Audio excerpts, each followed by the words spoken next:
Josh stepped softly into Luke's room and knocked on the door frame. "Hey Luke, some people would like to come over and meet you." Luke sat in his power chair by the window, hands gripping the armrests. His jaw tightened. "I'm not in a good mood right now to talk to people." Josh nodded, walking a little closer but keeping his voice calm. "So, you don't want to meet your family?" Ben leaned against the wall nearby, steady and grounded. "Luke, you're not being controlled, no one is forcing you." Luke swallowed hard. "I'm nervous." Josh gave a small smile. "That's okay, you can be nervous, Ben is here, Linda is here, I'm here, you're not alone in this." Luke's shoulders lifted and fell with a shaky breath. His fingers fidgeted against the control joystick of his chair. Change was hard, new faces were hard. After everything with his parents, even the word family made his stomach twist. Ben stepped closer and crouched slightly so he was at Luke's eye level. His voice softened. "You don't have to be big and brave all at once. If you want, we can keep it short, 5 minutes. If it's too much, we end it, your choice." Luke looked at him. "Really?" "Really," Ben said, "you're safe here." Linda peeked in from the hallway with a gentle expression. "We can even stay right beside you the whole time." Luke hesitated, then nodded once. "Okay, but if I say stop, we stop." Josh smiled wider. "Deal." Ben reached over and squeezed Luke's hand briefly. "That's my guy, and hey, if you start feeling overwhelmed, we'll take a break. Maybe after we can do something relaxing. Movie night, blanket, your favorite snack." Luke gave the smallest hint of a smile. "With the soft blanket." Ben chuckled. "Yeah, the soft one." Josh stepped toward the door. "I'll tell them to come in slowly, no crowding." As Josh left, Ben stayed beside Luke's chair, not hovering, just present. Luke whispered, "I don't want them to think I'm weak." Ben shook his head gently. "You're not weak, you're healing, big difference." Luke took another steadying breath. The fear was still there, but it wasn't as loud anymore. And for the first time, he believed maybe he didn't have to face everything alone. Luke's hands tightened on the controls of his power chair. No fucking way, Tom." The man standing in the doorway blinked. "Luke, yeah, it's me, we're related, you can talk to me." Josh's head snapped between them. "Wait, you two know each other." Luke let out a shaky breath that turned into a bitter laugh. "Yeah, I know him, he was my camp counselor." The room went still. Tom frowned. "Camp, you mean?"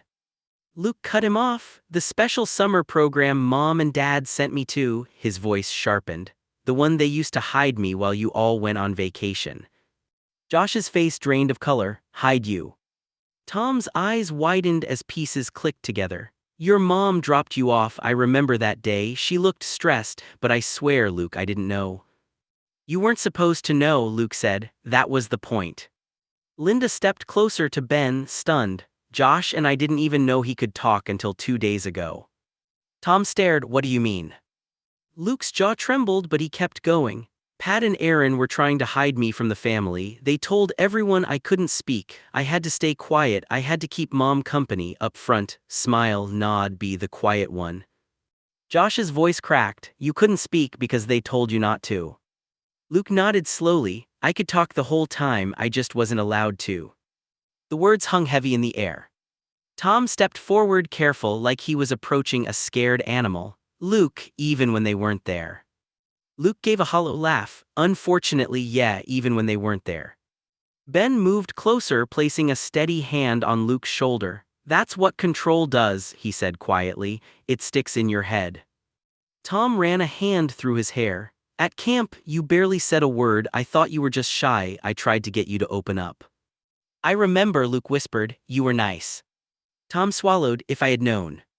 "You didn't," Luke said quickly. "None of you did, that's how they kept it." Josh stepped forward, eyes glossy. "Luke, we were going on vacations, we thought you didn't want to come." Luke looked at him, the anger was there, but so was exhaustion. "I didn't get a choice." Silence filled the room again, thicker this time. Tom's voice softened. "You were controlled, even when they weren't physically around, you were still controlled." Luke nodded once. "Yeah." Ben squeezed his shoulder gently. "But you're not now." Luke looked around at them, Josh pale and shaken, Linda trying not to cry, Tom stunned with guilt. "I'm still learning that," Luke admitted. And for the first time, instead of shrinking into silence, he stayed in the middle of the room, present, shaking, but heard. Josh started packing. "Every time you tell that story," he said, voice tight, "I get more and more mad at Mom and Dad." Luke looked at him, eyes tired but sharp. "Just imagine how I feel." That stopped Josh cold. Tom shifted uncomfortably. "There's something else I need to say," he rubbed the back of his neck. "Pat told me if you ever get Luke to talk, call me ASAP." The room went silent again. Josh's head snapped toward him. "What?" Ben's jaw clenched. "They were trying to make you talk at camp," he said slowly, putting it together. "Not because they wanted you to have a voice, they needed proof. If you talked, Pat and Aaron wouldn't have to send you back." Luke's hands started to shake on the controls of his power chair. "They were testing me," he whispered. Tom nodded reluctantly. "Every summer you were there, you were quiet, so they just kept signing you up again." Luke swallowed. "8 summers." Josh's voice cracked. "Because you were quiet for 8 summers. Luke gave a hollow nod. "Because I was doing what I was told." Linda covered her mouth. "Oh my God." Tom looked sick. "I thought I was helping. I'd sit with you during crafts, during swim time, I'd ask easy questions. I thought if you talked, you'd feel better." Ben's voice was steady but firm. "You didn't know, Pat set it up that way." Josh looked confused. "Pat, she's the one who handled everything, right?" Luke nodded. "Yeah, Pat is a woman. She made all the arrangements, signed the forms, told everyone I had selective mutism and couldn't handle family gatherings." Tom's eyes widened. "She told us you needed special emotional structure." Luke laughed bitterly. "Structure." Ben crouched beside Luke again, grounding him. "They built a story around you so no one would question it." Luke's breathing started getting uneven. Josh stepped closer. "Luke, hey, we're here." Luke's voice trembled. "They made me feel like if I spoke, something bad would happen, like I'd ruin everything, like I'd be sent somewhere worse." Tom's face crumpled. "I swear if I had known." "You didn't," Luke said again, softer this time. "You were just a counselor." Ben gently placed a hand over Luke's fidgeting fingers. "You survived 8 summers of that." Luke looked down at his lap. "I don't feel strong." Ben's voice turned low and steady. "You don't have to feel strong to be strong." Josh wiped his eyes angrily. "I'm mad at them." Luke looked up at him. "Goods, but don't let it eat you. I've already carried enough of their control. I don't want you carrying it too." Tom stepped closer but kept a respectful distance. "You don't ever have to be quiet again, not with us." Luke hesitated. Then, for the first time in front of Tom, he spoke without fear sitting on his chest. "I know." And this time no one reached for a phone. Linda's voice was shaking. I thought it was a dream." Luke looked up from his chair. "What?" She swallowed hard. "One night I was eavesdropping on Mom and Dad." The room froze again. Luke's hands tightened. "What?" Linda looked at Tom, then back at Luke. "They were talking in their bedroom. Mom said Luke can't last. He loves that place. He'll probably put his guard down and start talking. He won't go back." Josh felt his stomach drop.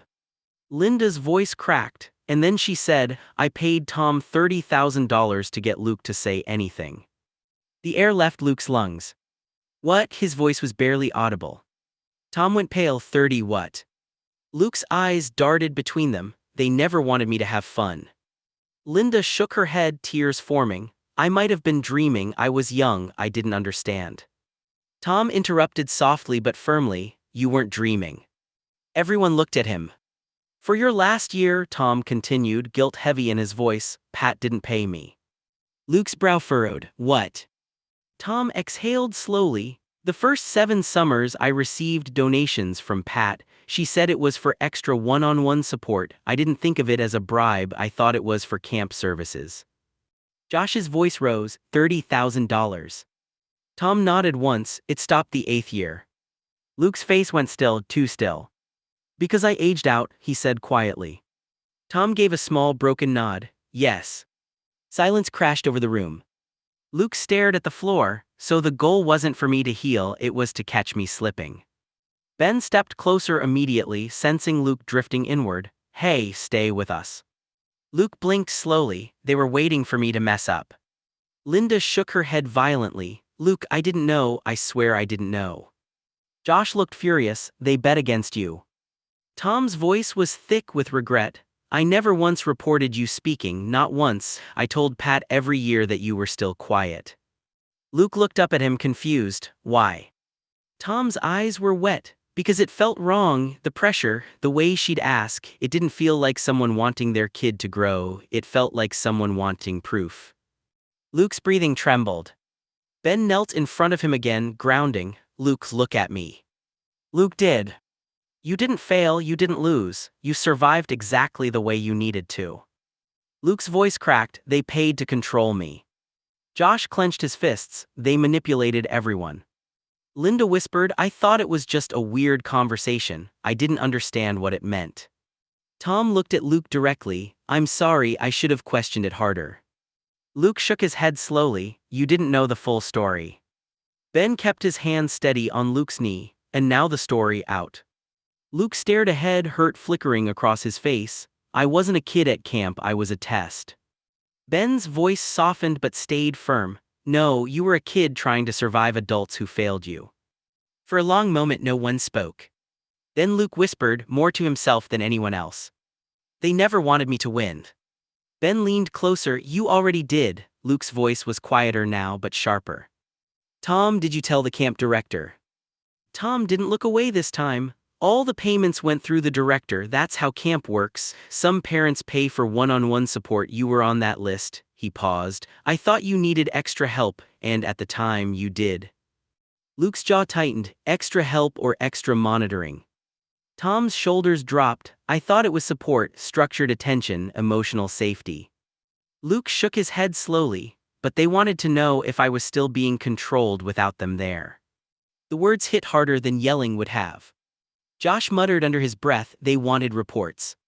Tom swallowed. Pat would ask very specific questions. Did he initiate conversation? Did he show independence? Did he challenge authority? I thought she was tracking progress. Ben's expression darkened. She wasn't tracking progress, she was tracking compliance. Luke's fingers trembled on the armrest, so even when they weren't there, they were still there. Tom nodded once, through updates, through expectations, through money. Linda wrapped her arms around herself. That's not parenting, that's surveillance. Luke let out a shaky breath. I remember feeling watched, even at night, like if I slipped and said one wrong thing it would get back to them. Ben stepped in closer again, his voice low and steady. That's what long-term control does, it plants a voice in your head that sounds like them. Luke blinked hard. I used to rehearse being quiet, even alone. Josh looked crushed. You were a kid. Tom's eyes filled. I should have seen it, the way you'd start to speak sometimes then stop yourself. Luke gave a hollow half-smile. Yeah, I almost broke character a few times. Ben crouched again so Luke had to look at him. You weren't a character, you were surviving. Luke's breathing steadied slightly. They didn't just want me quiet, Luke said softly. They wanted proof that I stayed quiet, that they still had control. Tom nodded slowly, looking back, yeah. Silence settled again, but this time it felt different, less shocking, more sobering. Josh stepped forward. They don't get reports anymore. Linda added, they don't get updates. Ben squeezed Luke's hand gently, and they don't get space in your head unless you choose it. Luke stared ahead for a long moment. Then quietly but clearly he said, I'm done being monitored. And this time nobody argued. Luke's chest started rising faster. They ruined camp for me now too, he said, voice cracking. That was the one place that felt almost normal. Tom's eyes filled. Luke, I'm so sorry. Luke shook his head hard. It wasn't you, it was my fucking parents' fault. His breathing suddenly hitched. Ben saw it immediately. Linda, pass me Luke's inhaler now. Linda moved fast, grabbing it from the side table and placing it in Ben's hand. Ben stepped directly in front of Luke's power chair and crouched down. His voice shifted, steady, grounded, calm. Luke, look at me, not them, me. Luke's hands were shaking, his breaths were short, sharp pulls. Ben gently placed the inhaler in Luke's hand but kept his own hand over it to steady him. Slow breath out first, empty your lungs. Luke tried but it came out shaky. That's okay, Ben said firmly, again slow out. Luke pushed the air out. Good, now seal your lips around it, press and breathe in slow, deep. Luke pressed it, inhaled. Hold it, count to 5 with me, 1, 2, 3, 4, 5. Luke held it, eyes squeezed shut. Now slow out. The room stayed completely silent except for Luke's breathing. Josh looked terrified. Is he okay? Ben didn't look away. He will be. Luke took another shaky inhale. Good, Ben whispered, again slow, you're safe. Tom stood frozen near the door, guilt and helplessness all over his face. Luke's breaths gradually lengthened, the tight panic in his shoulders eased just a little. Ben kept his hand on Luke's knee, grounding him. They don't get to take camp from you, that was yours, the crafts, the lake, the late-night bonfires, those memories belong to you, not them. Luke's voice was hoarse, it doesn't feel like it. I know, Ben said softly, but feelings aren't permanent, control is not permanent, and panic passes. Linda knelt beside the chair, we're here. Josh wiped his face, they don't get anything else. Luke took one more slow breath. Ben nodded, that's it, stay with that pace. Luke opened his eyes, still glossy but steadier. They touched everything, he whispered. Ben's voice stayed low and firm, maybe, but they don't get today. Luke leaned back slightly in his chair, exhausted but breathing more evenly now. And this time the silence in the room wasn't shock. It was protection. Josh suddenly slammed his fist against the wall. I can't, his voice broke and he stormed out of the room. Josh, Linda called after him, but he was already down the hall. Tom hesitated, then followed. In the hallway, Josh turned sharply, Tom, not right now. Tom stopped a few feet away. Josh. I hate my parents, Josh snapped. His voice wasn't loud, it was raw. Linda and I had a good childhood, vacations, birthday parties, family photos. He ran a hand through his hair, packing. And Luke, his voice cracked. Luke has SMA, he needs help with basic stuff, he already has to deal with that. Tom stayed quiet. Josh's anger spilled over. Oh my gosh, he has to go on his shelf. His voice stumbled over the words, and someone else has to clean him up. He needs help with things we take for granted, and on top of that they controlled him, hid him. His breathing turned uneven, not panic, rage.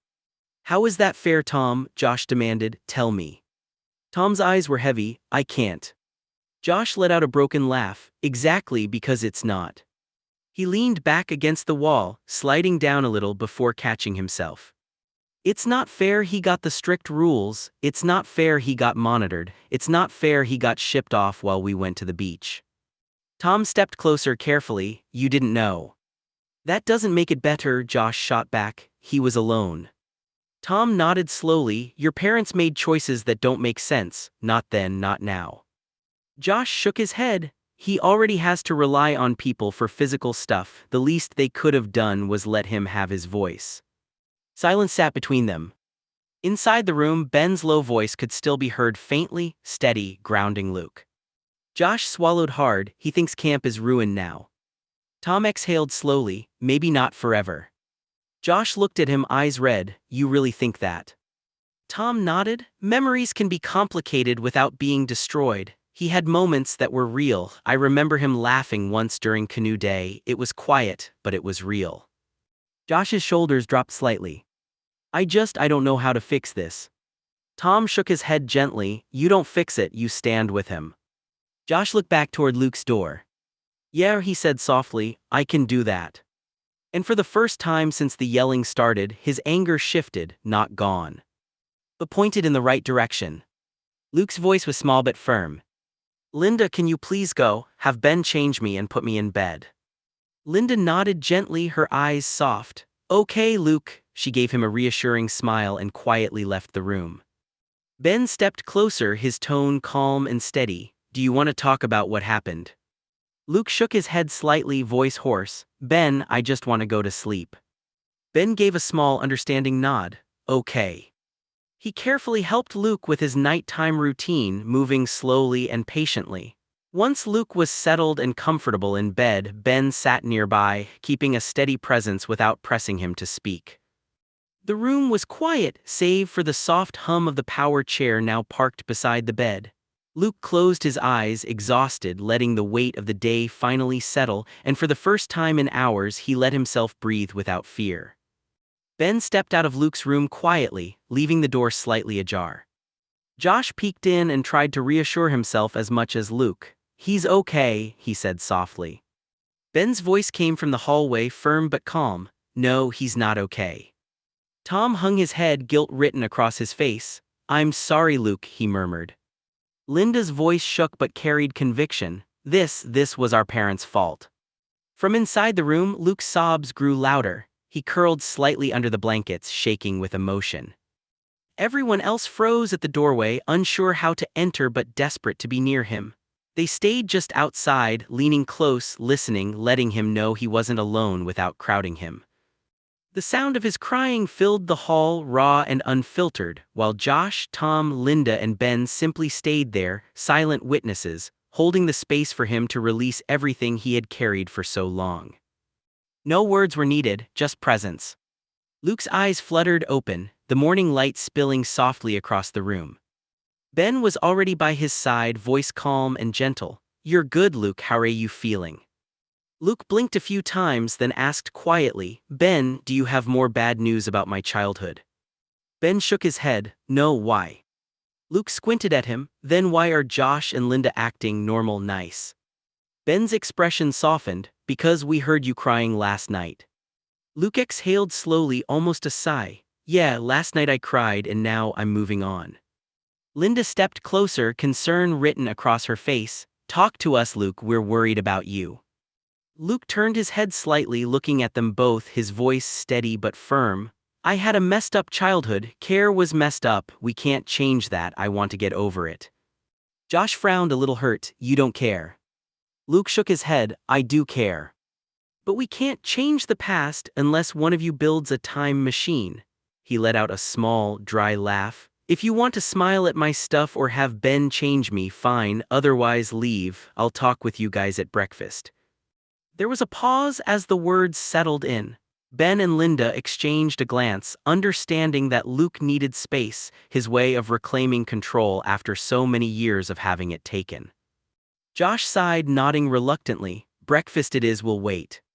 Luke leaned back, finally closing his eyes again for a few moments, feeling a strange mix of exhaustion and quiet relief. This time, the morning was his on his terms. Luke's voice was quiet, tinged with both longing and frustration. I wish Vin's life and my life were switched, he said, staring at the ceiling. My parents didn't want me, and Vin, his family gave him up and then they got a reunion. Ben shifted slightly, keeping his tone gentle. He was hurt, though, when that happened. Luke shook his head slowly, a faint bitterness in his voice. I'd rather be hurt by people who care than live with people in my life who control me. The words hung in the air, heavy but honest. Ben nodded slowly, letting him feel the truth of his own words. That makes sense, Luke. Feeling cared for, even if it hurts, is still real. Control isn't care. Luke let out a long, quiet breath, finally letting himself sit with that thought. For the first time in a long while, he could separate what had been forced on him from what he could choose to feel, and it felt like a small, fragile kind of freedom. Luke's eyes were steady, his voice calm but heavy with truth. Ben, even though you hurt Vin, he said, looking directly at him, I know you thought you were helping, but my parents were just people who took every chance of happiness away from me. Even when I didn't know it, they were trying to take away the only thing a child could love. Josh spoke up, his voice strained. Luke, we get it, but Vin, he was hurt too. Luke shook his head slowly. Yeah, he was hurt, but he was still loved by his parents. He had that, I didn't. There was a long pause as everyone absorbed the weight of his words. Ben exhaled slowly, his face taut. You're right, I see that now, Luke, that was different, and I should have recognized it sooner. Luke's hands rested lightly on his lap, the power chair humming softly. It doesn't make me bitter about Vin, but it does make me aware of what I didn't have, and I need to make sure I don't let anyone take what little I do have now. Josh nodded, quietly understanding. We'll make sure of that, Luke. The room fell silent, but this time it was quieter, thoughtful, reflective. Luke wasn't angry anymore, he was claiming clarity about the past and a subtle resolve about the future. Tom stepped into the living room holding a worn photograph carefully in his hands. I found this photo of our cabin, he said softly, almost reverently. Luke's eyes lit up, a flicker of something fragile and bright crossing his face. I used that little toy, he said quietly, voice catching. It got me to relax when I got anxious. Tom nodded, offering a small, gentle smile. Even if your parents tried to control you, you were happy. At the time, you were alert, but you had moments that were yours. Luke exhaled slowly, a mix of anger and relief twisting in his expression. Because my parents were always up to something, and I was right. When they told me I was going to camp, I thought they were joking. I knew they didn't want me out of their sight just to keep me from talking. He paused, looking down at the photo in Tom's hands, then back up. I'm mad at them, but I'm also happy that they sent me here. I learned some things, I made it through. Tom's hand hovered over the photo. You really did. Luke nodded, a faint, tired smile appearing. Yeah, I really did. For the first time, the photo wasn't just a reminder of control or fear. It was a quiet testament to survival, small joys and moments that belonged only to him. Linda's voice was firm, edged with frustration. Pat and Aaron, you two are assholes. Josh shook his head, voice heavy. Luke, Mom and Dad were strict on us, but after hearing your story, Pat and Aaron were going easy on Linda and me. Linda nodded, looking at Luke with sincerity. Compared to what you went through with them, we were in heaven together, and Luke, we want to say sorry. Josh added quietly, we should have seen more, done more to help you, Luke. Luke's eyes softened, a tired but genuine nod escaping him. I know, he said, I know you didn't, and I don't hold it against you, just let's move forward. The room was quiet, the weight of years slowly lifting. Luke leaned back in his chair, letting the past settle behind him, while Josh, Linda, and Ben stayed close, not to control, not to fix, but just to be there. And for the first time in a long while, it felt like